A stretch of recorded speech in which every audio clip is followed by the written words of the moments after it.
Tonight we turn to the work of Gerald Clark, the Anunnaki researcher and author whose interpretation of the ancient Mesopotamian gods brought together Sumerian tradition, alternative history, and the mysterious writings attributed to Thoth. At the center of this discussion is Emerald Tablet 12, a text that speaks of hidden knowledge, ancient powers, cycles of destruction, and the survival of wisdom across forgotten ages. This Anunnaki research and intersection of Emerald Tablet is inspiring, isn't it, Gerald? It's really terrific to be back with you and continuing this series. I've noticed when I read this stuff to get ready for shows, it really gets me re-inspired. It helps me see my life in perspective a lot better. I really think it's wonderful. Well, I mean, most of us, I guess we can start by playing a little bit with definitions and not going too hardcore to this. We have to keep it somewhat entertaining. If it's all educational, Sure. we may lose a few people. So, I think most of us understand the relationship of cause to effect, especially as it relates to time. This is where it gets a little tricky, though, and that you do something and then it has some effect, a cause and effect. Well, the problem is if you implement a cause and you don't see the effect right away, sometimes you may be led to believe that whatever the cause was, it didn't have the effect that you thought it did because it took too long. And I'm referring back to the timetables that were shown in the Mayan calendar in the 9 rows and 13 columns, you recall. Well, the 9 rows were telescoping up toward the top, and the top row, with its division of 20, basically specified the limits of the day-night cycle, so you'd experience your thoughts in a 20-day period. So hopefully by that point, whatever your thinking was, you would see it created in the world, whether it's creative or just whether for good or for evil, and that you would basically take ownership and responsibility for being a co-creator with the creator of all. So this idea of cause and effect it really is scary for us, because that means everything in our lives, we caused it, whether we know it or not. And this is kind of coincident with modern, some of it's new age, teachings about the law of attraction and the secret and those kind of things, that, your thoughts are real things. And a lot of life coaches are now teaching people to manifest their reality based on their thought life. So it's another layer of responsibility when you start talking about cause and effect. And also cause and effect brings up the concept of time, which we did in Emerald Tablet 10, talking about it being a cymatic vibration, or a vibration that was eternal, issued by the creator of all, that essentially allowed a mechanism for distinguishing events. And I think the reason you would want events distinguishable is so that you could apply reflective consciousness, learn lessons, comparing and contrasting one event to another to determine, what's different and what's the same, and is there resistance creating persistence, all that kind of stuff in your life lessons. True. Like he and we're jumping ahead a little bit, but he says, if you want a more perfect cause or more perfect effect, then focus on sowing a more perfect cause. In other words, focus your energy on things that are going to produce what you want. Not war or strife or whatever. He's saying focus on the things that are going to produce what you want. So that there's another thing that causes us to be responsible, is deciding what is it that we want that we have to focus on, and to have the belief that if we give it the mental energy and the emotion that go with it, that we can make it real. Well, that's part of the creation process, right? Visualizing something that doesn't exist and bringing it into fruition. And as engineers, you and I are well aware of that process. It's not just wishful thinking. It usually has stages of the preliminary design review. Oh, yeah. The functional requirements from the marketing department, making sure they all match, and then looking at that and determining, is it buildable, or are we gonna have to go find some unobtainium to make it work? So all of that stuff to make something come real. It's the process, and it's true with your thoughts as well. Now this part, so Thoth is teaching us about law of cause and effect, and he kind of blows your mind in a few places here as he's really exposing underneath the hood the concept of what you can know if this division of time were to be able to overcome. Now recall, he mentions that he overcame the loss of space-time, and he described it in the tablet in making a right-angle turn while he's out of his energy body that somehow averted this, what I believe is a cymatic vibration that gives him a way out. So I guess if you think about phase conjugation of waves and how the vibration might be oriented, maybe he knows something we don't, but he says make a right-angle turn, overcome time. So with that said, he encourages us that we could do and be and follow the same path that he had, and we can become one with the all, meaning the creator of all, that energy that spawns us all. So he oftentimes will encourage you, even though sometimes he talks about darkness being poured on your path and it's hard, but he also encourages you as well, kind of like a life coach. So here's the next thing he brings up, speaking of time. This is where you and I were talking before the show, how difficult it is to wrap your head around this. So he says the future is declared to be known as an open book for those who can read, but he states the future is changeable, not fixed, but knowable. Now, how can that be? How could we as humans wrestle with that and say, wait, it's not fixed, it's changing, probably as a function of a response to the cause we do through our free will choice that then produces an effect. So how in the future, or whatever we call the future, could you know what cause you would have implemented? This is like, how would I know I was going to get married when I was 39 or whatever? You see what I'm saying? But he's saying the future is knowable, but not fixed. So I guess it comes down to the definition of knowable. What does that mean? What does that mean to you? Before I lose this thought, what unknowable fate, which allows you to choose at every instance in time, but at certain points, milestones, if you will, on the Gantt chart, these are fixed destiny marks that you either achieve or you're taken off the planet. Is that what you're saying? I think that might be the case because before we come into this incarnation as an avatar, I'm pretty sure we have some specific goals that get assigned to us to accomplish, whether we know what they are or not. And because of that, I think you're right that there are certain milestones that we get vectored to. We don't know how we get there, whether it's a thought put in our head or whatever extreme circumstances, and it may not happen exactly at the time that it's supposed to, but it will happen at some phase that's very close. I've noticed that, and I think other people notice that too. Some people call it, I don't know, a form of synchronicity. And this is where it puts up the idea of, well, how much choice do we have in this fate and destiny holographic game that we're in?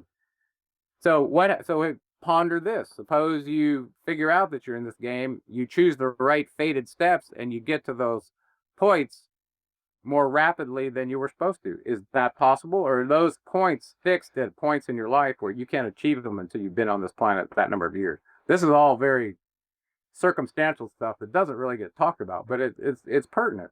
I think what you just described means that, and this is the part where it gets really head trippy, is if you're going to be able to visit a future milestone that you've already lived, that means your whole life has to have already transpired and that you're experiencing it through a sequence of segments that we call time, but it's already all occurred. That's the only way you could visit yourself in the future, and that it would be knowable but not fixed, meaning you chose whatever path you got to get there, but it's not fixed. Because you can still choose to change right up to the last minute. I think that means all the events have already taken place and are sitting in your event queue, and that you're just re-experiencing this as an avatar, but it's already been played out fully. Yeah. At least to some default state. That doesn't mean you can't come along and do your free will choices and change the state of it, because as you make your choices, it's going to change the state of the reality, the events. So that's really heavy to think about. And I know some movies that tried to do justice to this, but I've never really gotten my head fully around how you could have lived your whole life already, and that now you go through it sequentially in these time divisions to experience it. And see if you can't make it match the template, I suppose. Hey, Thoth talks about this cause and effect arising from this very first cause. And you remember he calls this, there was this void in the near the circle of light where this creator of all occupied, and then issued this first cause. He calls this this law of time. And then there was the law of matter after that. Well, in this tablet, he's sending this cymatic vibration, and physics kind of also has an event they call the Big Bang Theory that goes back, a certain billion years. Some say 4.3, and actually the Mayan calendar goes back 16.4 billion. So pick your time frame. Mm-hmm. But the idea that time was built on the void, and then the law of matter was created such that matter could be part of distinguishable events. So actually, the law of time looks like it came first. But this Big Bang Theory that came afterwards, it's a very interesting correlation with these discussions in the Emerald Tablets. Do you think they could be correlated? This first cymatic vibration that made I mean, if you're talking about distinguishable events, meaning you're separating matter, right? The heavens probably are being separated from the waters, like the firmament above and below, that kind of thing. So I think the actions that Thoth is describing from the creator of all in setting up this hologram is coincident with what our scientists call the Big Bang Theory. I know, it is mind-blowing. Dig into what the Mayans knew about astronomy and such, the knowing that this guy taught them the same thing. And his role in Egypt, all the writings he did in Egypt. I haven't even read all of his writings from Egypt, Thoth's writings, and there's a plethora of them. And I'd like to, that you could spend a lifetime reading what this being wrote. So anyway, so cause and effect and destiny. I want to go back to the Atrahasis a little bit in Enki's creation of the first Adapa.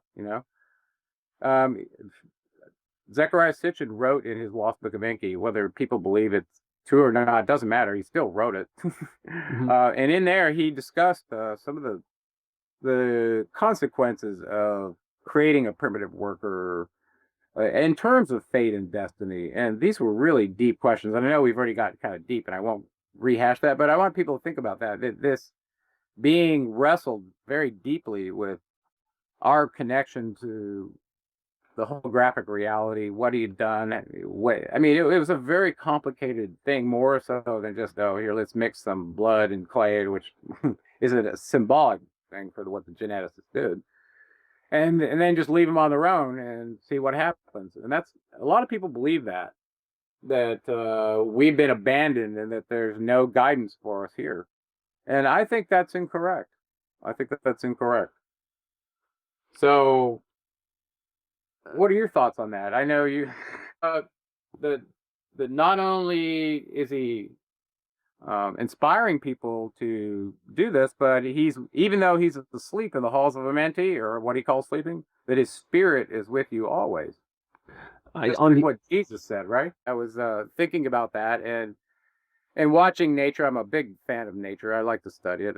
I'm surprised I didn't turn out to be a naturalist, but I was watching reptiles. When a reptile is born, depending on which ones, like lizards and snakes, well, they're born from an egg that the mother lays in a small nest and then usually leaves. They don't occupy the nest. They make sure it's the right temperature for the eggs to incubate, just like alligators do. But they don't like there's no real nurturing. They crack out of the egg, and turtles are the same way, and they've got to have everything together so they can survive right then and there. There's no break-in period for learning how to walk or talk or eat or look at a human baby. It's incapable of communication, incapable of walking, incapable really of feeding itself, incapable of pretty much anything for a very long time. Now, and then compare and contrast that with the brilliance of the creatures in nature. I mean, even a baby calf can walk the same day it's born. So, so it's kind of incredible, all the nurturing that a human requires just to function. It's like we're a complete alien species on this planet. We couldn't, if we did what nature did and had our kids and walked away, we'd all be dead. Wouldn't make it at all. Well, maybe we'd adapt somehow, but I doubt it. But well, Thoth kind of brings this point up in this particular tablet, and he's he's talking to the future generation, even though he's really talking to the people there in the land of Chem as well. And he says, we're warned that most will forget the knowledge of the gods. And then in the future, because of our knowledge base, we will be gods to others. Now, imagine you forget the knowledge of what Thoth is giving you, right? Right? You don't know about this. And you become very knowledgeable in this technocratic society that is very self-serving. And that you encounter an indigenous population either by accident or you got marooned on an island or something. Maybe it was a portion of the primitive part of New Guinea, for instance, and you had your knowledge and were stuck there with them. Now you would effectively be a god to them, depending on your knowledge base. But that's no different than what he's saying that happened to him, because he's saying, remember, people, you were essentially barbarians living in caves in the land of Cam when I showed up. So don't forget this knowledge of the gods that we're giving to you, because when it comes your turn to be one of those, guess what? You could either be a righteous one or a fallen one that's serving the dark forces. So figure out which side you're on. So, and then shortly thereafter that, because of that warning, he describes the Dark Brothers, and we talked about them some time ago in the Emerald Tablets, especially right when Thoth was sent out of Atlantis after the destruction of Atlantis to go to the land of Cam, or Egypt. Recall that these Dark Brothers were the reason that issue came about. Okay, so they were messing with dark forces through a portal that they shouldn't have been open to, probably entities from another dimension. The dweller of Atlantis found out about it. Excuse me. And he went to the seven lords in the halls of the Mementi to change Earth's balance and cause a flood to close their portal, and it also destroyed Atlantis. Now keep that in mind, okay? Because guess what? That shows up again. As a matter of fact, it shows up in this tablet. He says the Dark Brothers initiate a terrible great war between the light and the night, altering Earth's course. Hear that? Altering Earth's course, changing its pole, probably the rotational axis, to cause calamities. Wow. And when they do this, it's going to cause earthquakes and trembling. And it's predicted to occur when man has learned to conquer global transportation via sea and air. And, excuse me, he has scientifically progressed to the point where he has the power of lightning, meaning, very large destructive weapons like nuclear weapons. Well, guess what? We've arrived at that point, and the war is underway. Take a look at what's happening in Ukraine. As of this week, the United States, instead of trying to work with the second Minsk peace agreement to bring peace to that area, they're signing a deal with Poroshenko to fully arm him and cause more consternation and war. They want this war, and they're the cause of it. And I'm just going to say it right now. All the evidence is that, the United States, probably in cooperation with Russia, through this holographic manipulation from entities that are higher than both of them, are going to drive it to a war. Now, the reason I bring that up is he says that, half the humans are going to die in this war. Now, think about the Illuminati goals on the Georgia Guidestones, right? They predict massive destruction up to everybody being gone but 500 million. So there was something I wanted to share with you about this war. There was a cube that was installed in 2014 that probably was some sort of milestone to indicate something had happened. There was attention brought to it. Very bizarrely, they took the stone out of the place it had been put and broke it on the floor and gave pieces away to people that were there at the time. I thought that was just bizarre. And that was also probably very symbolic. Very strange thing to do, don't you think? Very strange, very strange. So,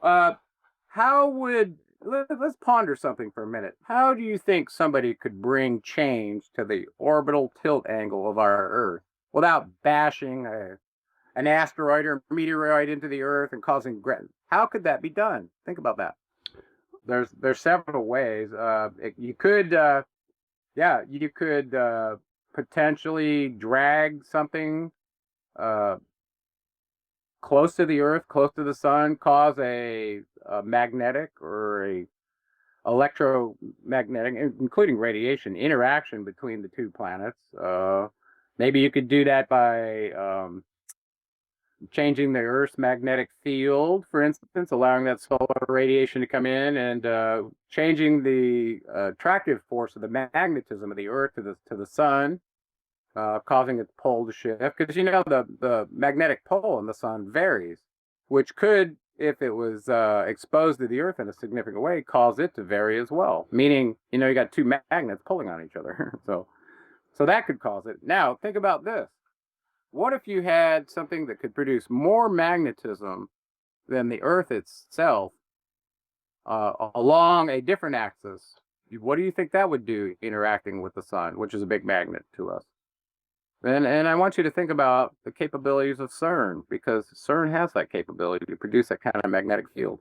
So, I've always wondered about, are we really bashing particles together to see if we can get back to reverse engineering, destructive reverse engineering to the Big Bang itself, instead of going forward from what Thoth is telling you here and learning it from a scientific standpoint of how light gets turned into matter. That's really the mystery, not how to break. And they're trying to do essentially the same thing by breaking it apart.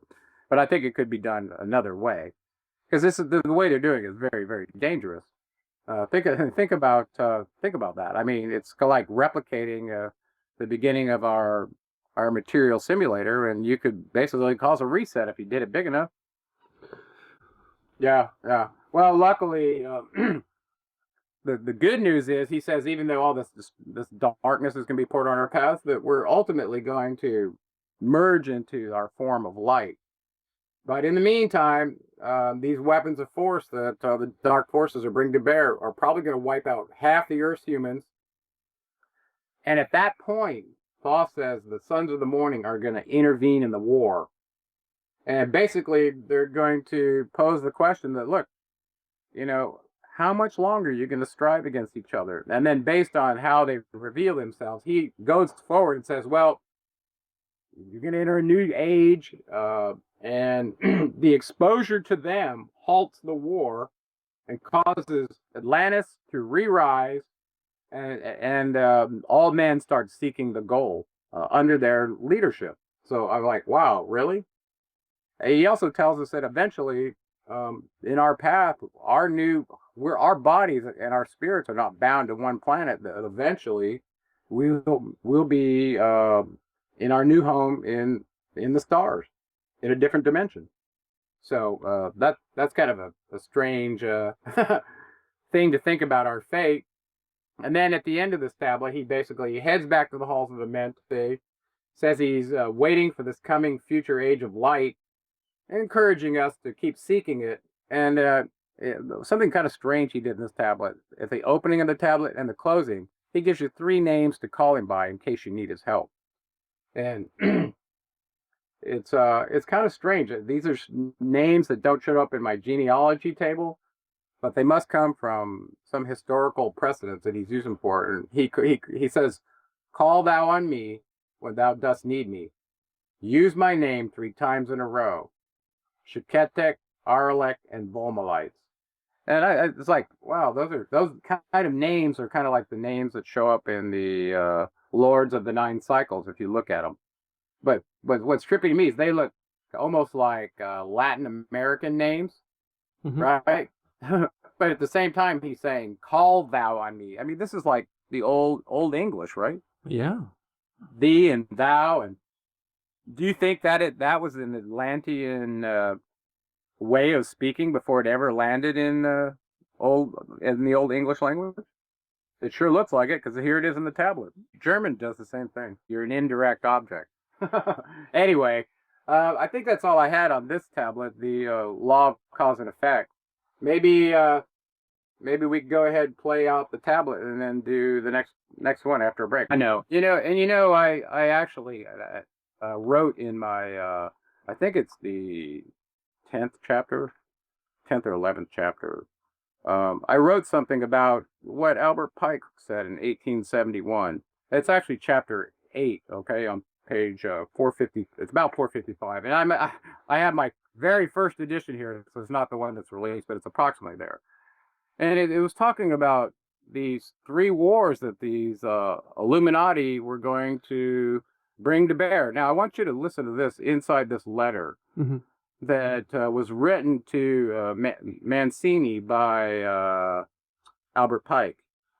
Giuseppe Mazzini in 1805 to 1872. That's when he lived. He was a 33rd degree Mason. Okay, so in this letter, down toward the bottom of the letter, it talks about the First World War, what its goals were, and what these guys wanted to accomplish. The Second World War, what its goals were, and then it jumps down on the bottom of the page. Says readers who argue that the terms and were not known in 1871 should remember that the Illuminati invented both these movements.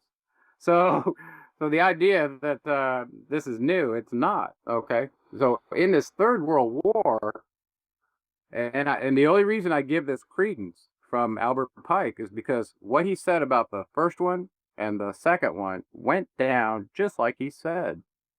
I mean, just like he said. So I was going to give you a little snippet from this third one so that you know what the goals of this war are without going into too much detail. But this is verbatim from his letter. Meanwhile, the other nations, once more divided on this issue, will be constrained to fight to the point of complete physical, moral, spiritual, and economical exhaustion. We shall unleash the nihilists and the atheists, and we shall provoke a formidable social cataclysm which in all its horror will show clearly to the nations the effect of absolute atheism, origins of savagery, and the most bloody turmoil. Then everywhere the citizens obliged to defend themselves against the world minority of revolutionaries will exterminate those destroyers of civilization, and the multitude disillusioned with Christianity, whose deistic spirits will from that moment be without compass or direction, anxious for an ideal but without knowing where to render its adoration, will receive the true light through the universal manifestation of the pure doctrine brought finally out in the public view. Okay, and I won't go any farther than that, but let me tell you, the goals of the First World War, the Second World War that he laid out, they happened just like he said. So what he's saying is they're going to destroy atheism, they're going to destroy Christianity, they're going to destroy Judaism and Islam, all 4, if you consider atheism a religion. Okay? Now, this is very disturbing to everybody who's a part of all that, right? Well, think about this. Think about this from an ancient alien standpoint that sees religion probably as the basis for why we have our strife against each other. So they, of course, would want that eliminated, would they not? Especially if they knew the reality and the truth of a creator of all, and all this other stuff is made up for manipulation and control. They know that. So from that standpoint, looking at it from an alien view, I kind of see where they're at. And then here's the next awful question to ask yourself once you realize what's going on is how many biological entities can a particular planet support based on oxygen, food, resources, waste management? What is the ideal number? Is there such a thing?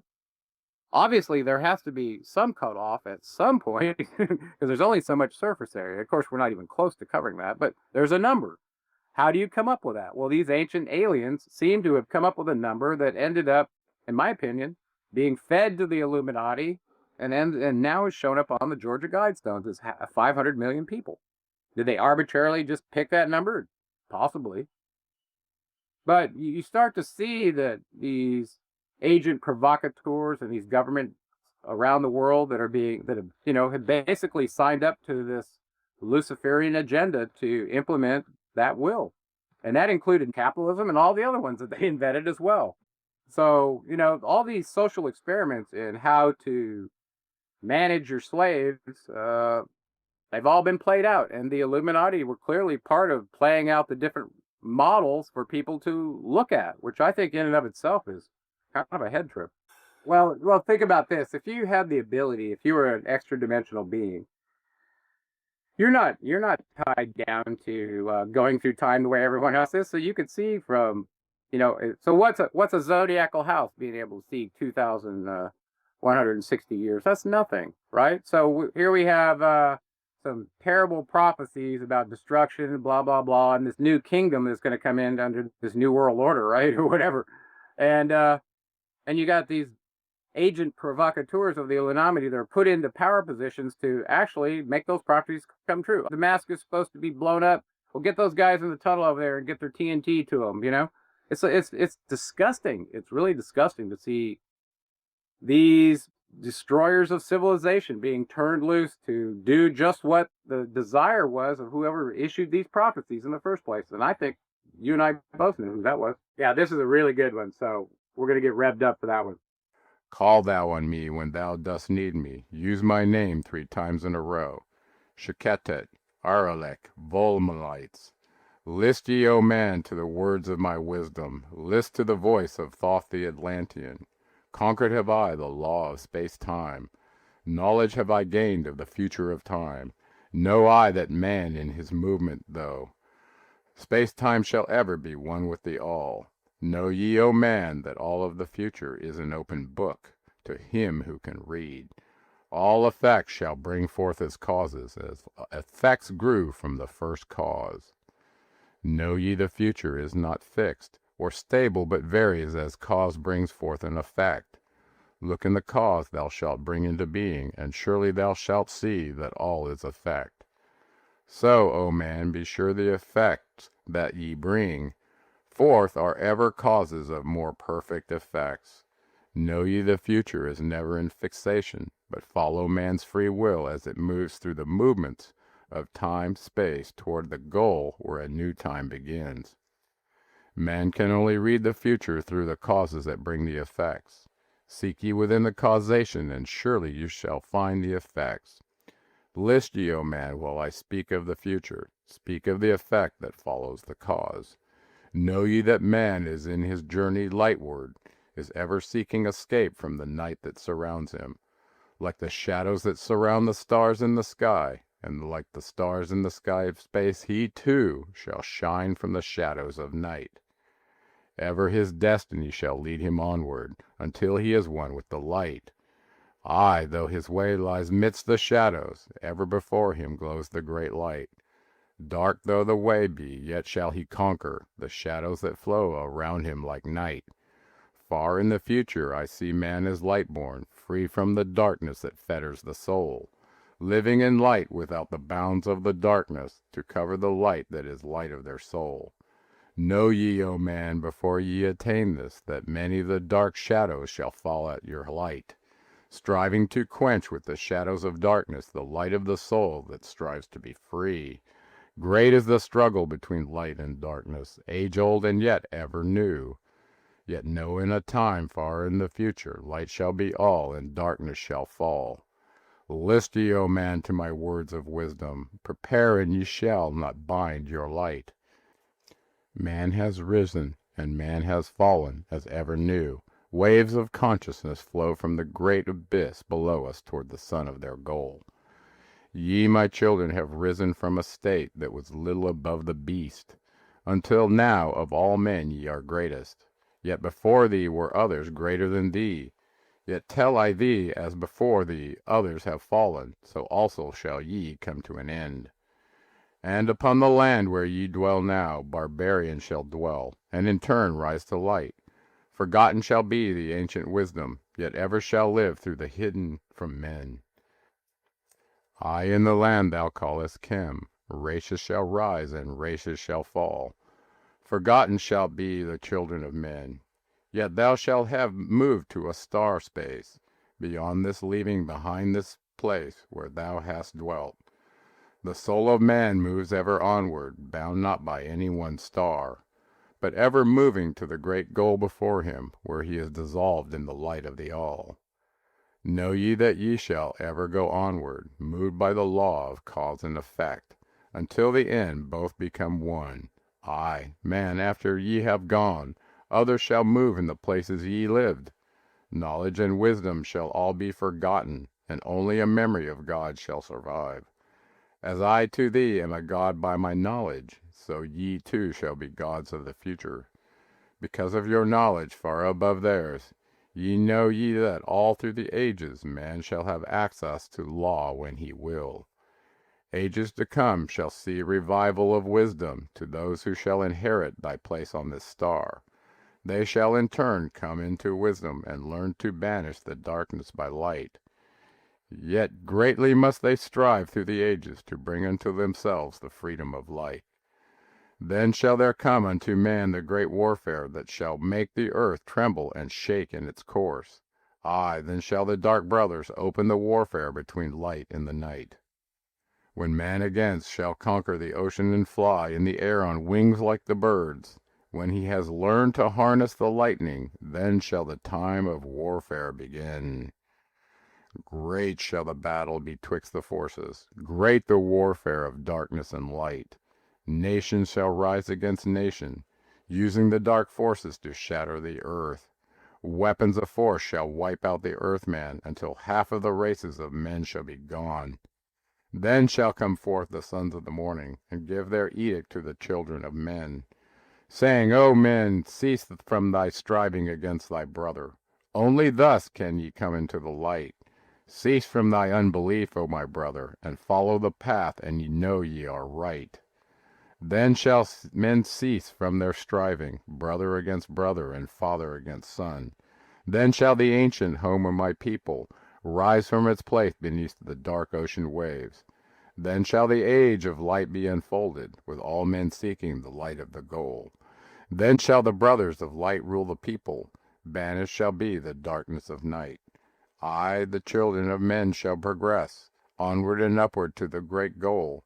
Children of light shall they become. Flame of the flame shall their souls ever be. Knowledge and wisdom shall be man's. In the great age, for he shall approach the eternal flame, the source of all wisdom, the place of beginning, that is yet one with the end of all things. I, in a time that is yet unborn, all shall be one, and one shall be all. Man, a perfect flame of this cosmos, shall move forward to a place in the stars. I shall move even from out of this space-time into another beyond the stars. Long have ye listened to me, O my children, long have ye listened to the wisdom of Thoth. Now I depart from ye into darkness, now I go to the halls of Amenti, there to dwell in the future when light shall come again to man. Yet know ye my spirit shall ever be with thee, guiding thy feet in the pathway of light. Guard ye the secrets I leave with thee, and surely my spirit will guard thee through life. Keep thine eyes ever on the pathway to wisdom, keep the light as thy goal evermore. Fetter not thy soul in bondage of darkness, free let it wing in its flight to the stars. Now I depart thee to dwell in Amenti, be thou my children in this life and the next. The time will come when ye too shall be deathless, living from age to age, a light among men. Guard ye the entrance to the halls of Amenti, guard ye the secrets I have hidden among ye. Let not the wisdom be cast to barbarians, secret shalt thou keep it for those who seek light. Now depart I, receive thou my blessing, take thou my way, and follow the light.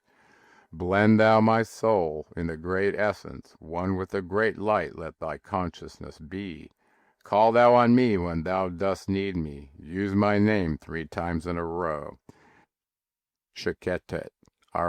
True. Like and we're jumping ahead a little bit, but he says, if you want a more perfect cause or more perfect effect, then focus on sowing a more perfect cause. In other words, focus your energy on things that are going to produce what you want.